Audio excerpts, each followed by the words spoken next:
महाबलेश्वर की ठंडी धुंध से ढकी पहाड़ियों के बीच एक ऐसा मंदिर छिपा है जिसके बारे में कहा जाता है कि वहां जाने वाला हर इंसान कुछ न कुछ खोकर ही लौटता है या फिर कभी लौटता ही नहीं। रात के सन्नाटे में जब हवा पेड़ों से टकराकर अजीब सी आवाजें पैदा करती है तो ऐसा लगता है जैसे कोई अनदेखी शक्ति आपको पुकार रही हो। इस रहस्यमयी महादेव मंदिर की सीढ़ियां सिर्फ पत्थरों से नहीं बनी बल्कि अनगिनत अधूरी कहानियों और भटकती आत्माओं के डरावने रहस्यों से जुड़ी हुई हैं, जो आज भी वहां आने वालों का इंतजार कर रही हैं। कही अनकही बातें, हिंदी हॉरर स्टोरी। घना अंधेरा, ठंडी हवाएं और पहाड़ों के बीच छिपा एक ऐसा मंदिर जहां जाने के बाद हर कोई वापस नहीं आता। महाबलेश्वर की पहाड़ियों में बसे उस प्राचीन महादेव मंदिर के बारे में लोग फुसफुसाकर बातें करते थे। कहते हैं कि यह मंदिर सिर्फ एक पूजा स्थल नहीं बल्कि एक रहस्यमय द्वार है जहां इंसान और परछाइयों की दुनिया के बीच की दूरी खत्म हो जाती है। पहला अध्याय, यात्रा की शुरुआत। राहुल, एक यूट्यूबर जो रहस्यमयी जगहों की खोज करता था, इस मंदिर के बारे में सुनते ही उत्साहित हो गया। उसके चैनल पर डरावनी और सच्ची घटनाओं के वीडियो काफी लोकप्रिय थे। अगर यह सच है तो यह मेरे चैनल का सबसे बड़ा वीडियो होगा, राहुल ने अपने दोस्त अमन से कहा। अमन ने थोड़ा डरते हुए जवाब दिया, भाई मैंने सुना है वहाँ लोग गायब हो जाते हैं। राहुल हंस पड़ा, डरपोक मत बन, ये सब कहानियां होती हैं। दोनों ने अगले दिन उस मंदिर की यात्रा शुरू करने का फैसला किया। दूसरा अध्याय, जंगल का रास्ता। सुबह वे महाबलेश्वर पहुंचे। स्थानीय लोगों से रास्ता पूछते ही सबके चेहरे बदल गए। एक बूढ़ा आदमी धीरे से बोला, वहाँ मत जाओ, वो मंदिर जागता है रात को। राहुल ने इसे मजाक समझा और कैमरा ऑन कर दिया। दोस्तों, आज हम जा रहे हैं उस रहस्यमयी मंदिर की ओर जहां जाने से लोग डरते हैं। जैसे जैसे वे जंगल के अंदर बढ़ते गए, हवा भारी होती गई। पेड़ों की शाखाएं ऐसे हिल रही थी जैसे कोई उन्हें छू रहा हो। अचानक अमन रुक गया। तुमने सुना क्या? राहुल ने पूछा। कोई हमारा नाम ले रहा है। राहुल ने ध्यान दिया, धीरे धीरे फुसफुसाहट सुनाई दे रही थी। रा हु ल। राहुल का दिल पहली बार तेज धड़कने लगा। तीसरा अध्याय, मंदिर का पहला दर्शन। घने जंगल के बीच अचानक एक खुला मैदान आया और वहां खड़ा था वो मंदिर। पुराना, टूटा हुआ और चारों ओर अजीब सी खामोशी। मंदिर के दरवाजे पर एक अजीब सा चिन्ह बना था जो किसी भाषा का नहीं लगता था। अमन ने धीरे से कहा, मुझे अच्छा नहीं लग रहा। राहुल ने कैमरा उठाया और अंदर कदम रखा। जैसे ही उन्होंने मंदिर में प्रवेश किया, अचानक हवा का झोंका आया और दरवाजा अपने आप बंद हो गया। धड़ाम, अमन चिल्लाया, दरवाजा खोलो, लेकिन दरवाजा जैसे पत्थर बन चुका था। चौथा अध्याय, अंदर की भयावह सच्चाई। मंदिर के अंदर एक विशाल शिवलिंग था, लेकिन वो साधारण नहीं था। उस पर कुछ काला तरल बह रहा था, जैसे खून और राख का मिश्रण। अचानक दीवारों से आवाजें आने लगी। तुम आ गए। राहुल ने कैमरा घुमाया, लेकिन वहां कोई नहीं था।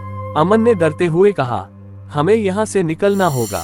तभी मंदिर के कोने में एक परछाई हिली। धीरे धीरे वो परछाई एक इंसानी आकृति में बदल गई। उसकी आंखें लाल थीं और चेहरा अध जला। यह मंदिर तुम्हारा इंतजार कर रहा था। पांचवा अध्याय, श्राप का खुलासा।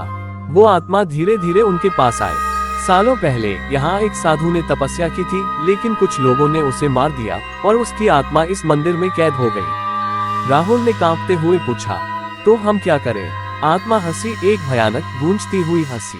अब तुम भी यहीं रहोगे। अचानक मंदिर की दीवारों से हाथ निकलने लगे। अमन चिल्लाया, राहुल भागो, लेकिन उनके पैरों के नीचे जमीन जैसे चिपक गई थी। छठा अध्याय, डर का चरम। राहुल ने कैमरा गिरा दिया। स्क्रीन पर सिर्फ अंधेरा था, लेकिन आवाजें साफ आ रही थी। हमें छोड़ दो, हमने कुछ नहीं किया। अचानक एक तेज चीख सुनाई दी अमन की। फिर सन्नाटा। राहुल अकेला रह गया। उसने पीछे मुड़कर देखा, अमन गायब था और उसकी जगह खड़ी थी वही परछाई। अब वह राहुल के बिल्कुल सामने थी। तुम अब यहाँ के हो। सातवां अध्याय, अंतिम रहस्य। अगले दिन कुछ स्थानीय लोग उस जगह पर पहुंचे। उन्हें मंदिर के बाहर एक कैमरा मिला। जब उन्होंने वीडियो देखा तो उनके होश उड़ गए। वीडियो में राहुल मंदिर के अंदर अकेला खड़ा था और उसके पीछे खड़ी थी एक परछाई। लेकिन सबसे डरावनी बात यह थी, राहुल अचानक मुड़ा और उसकी आंखें लाल हो गई थीं। वह कैमरे की ओर देखकर मुस्कुराया और बोला, अब अगला कौन आएगा? अंततः एक अधूरी कहानी। आज भी महाबलेश्वर के उस मंदिर के पास लोग जाने से डरते हैं। कहते हैं अगर आप रात में वहां जाएं, तो आपको कोई आपका नाम लेकर पुकारेगा, और अगर आपने जवाब दे दिया तो आप कभी वापस नहीं आएंगे। राघव ने धीरे धीरे पीछे मुड़कर देखा। मंदिर के प्रांगण में अब कोई नहीं था। अभी कुछ ही देर पहले जो साधु उसे दिखा था वो अचानक गायब हो चुका था, लेकिन उसके शब्द अब भी राघव के कानों में गूंज रहे थे। यह मंदिर सिर्फ भगवान का नहीं, आत्माओं का भी है। राघव ने अपने हाथों को आपस में कस लिया। ठंड अब सिर्फ मौसम की नहीं थी, बल्कि डर की थी।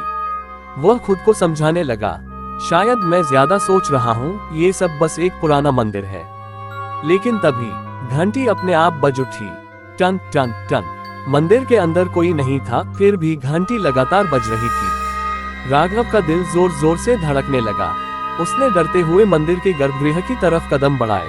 जैसे ही वह अंदर पहुंचा, उसकी नजर शिवलिंग पर पड़ी और फिर वह जम गया।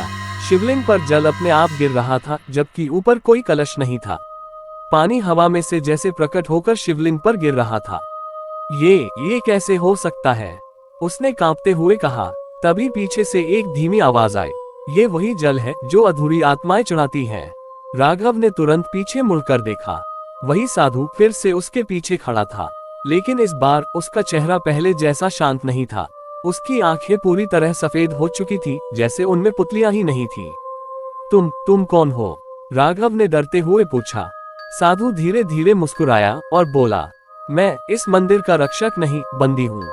ये सुनकर राघव के पैरों तले जमीन खिसक गई। बंदी मतलब? साधु ने गहरी सांस ली और धीरे धीरे बोलना शुरू किया। सदियों पहले यहाँ एक बड़ा यज्ञ हुआ था, लेकिन उस यज्ञ में कुछ ऐसा हुआ जिसने इस जगह को शापित कर दिया। जो भी यहाँ आता है वो कभी पूरी तरह वापस नहीं जा पाता। राघव अब पूरी तरह डर चुका था। तो क्या मैं भी? उसकी आवाज कांप रही थी। साधु ने उसकी आंखों में देखा और बोला, तुम पहले ही फंस चुके हो। अचानक मंदिर के दरवाजे जोर से बंद हो गए। धड़ाम। राघव चौंक गया। उसने दौड़कर दरवाजा खोलने की कोशिश की, लेकिन वो पत्थर की तरह जाम हो चुका था। मुझे यहाँ से बाहर जाना है, वह चिल्लाया। तभी मंदिर के अंदर अजीब सी फुसफुसाहट शुरू हो गई। मत जाओ, यहीं रहो, हमारे साथ। ये आवाजें चारों तरफ से आ रही थी, जैसे दीवारें बोल रही हो। राघव ने अपने कान बंद कर लिए, लेकिन आवाजें और तेज हो गईं। अचानक मंदिर की दीवारों पर छायाएं उभरने लगीं। पहले एक, फिर दो, फिर दर्जनों। वो छायाएं धीरे धीरे इंसानों का रूप लेने लगीं।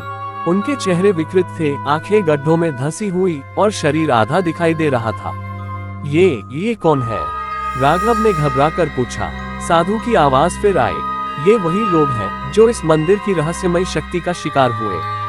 छायाएं अब राघव की ओर बढ़ने लगी। नहीं, दूर रहो, राघव चिल्लाया, लेकिन वो और करीब आती गई।